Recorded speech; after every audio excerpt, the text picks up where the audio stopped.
আপনার হাতের মধ্যে কোনো ব্যথা পাইছেননি? আপনার হাতের মধ্যে কোনো ব্যথা পাইছেননি? পাগলা ফকির আমার দিয়ে পাগল করে লাইব, ওই কাটা হাঁটলে আমার দিন নবী পাগল করে লাইব। নবী গো, এ কেমন নবী? মারলে মারে না, আবার আমার খবর নিতেছে আমার হাতের মধ্যে ব্যথা পাইছিলি।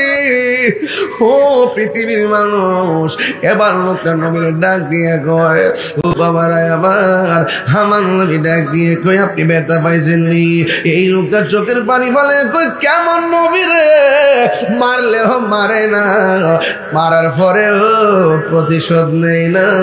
নবী গো, আমারে মাফ করে দেন, আমারে কালিমা পড়াইয়া মুসলমান বানাইয়া দেন। জোরে জোরে কি সুবহানাল্লাহ বলা যাবে না?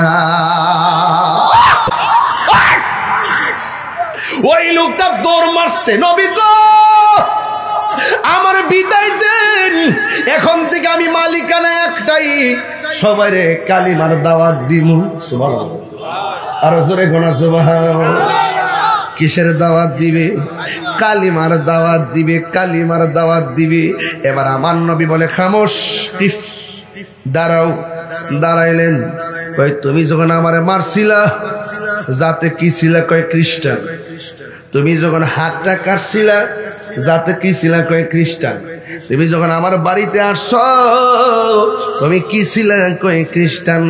তুমি আমার কাছে কালিমা পড়ার আগে কি ছিলে? কয় খ্রিস্টান। এখন কালিমা পড়ার পরে তুমি কি?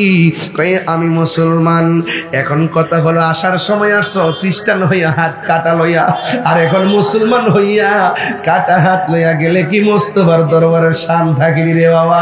ডাক দিয়ে আল্লাহর বান্দা, তোমার হাতটা আমার হাতে দাও।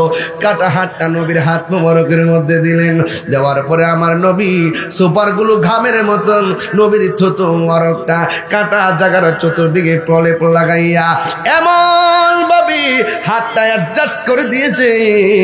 আমার নবী ডাক দিয়ে বলে, পাগলা তুমি এখন হাতটা কেমন অনুভব করতেছো? নবী গো, ও নবী, মানুষের হাত কাটলে দাগ থাকে, আপনি যে আমার সার্জারি করছেন আমার দাগ তো নাই।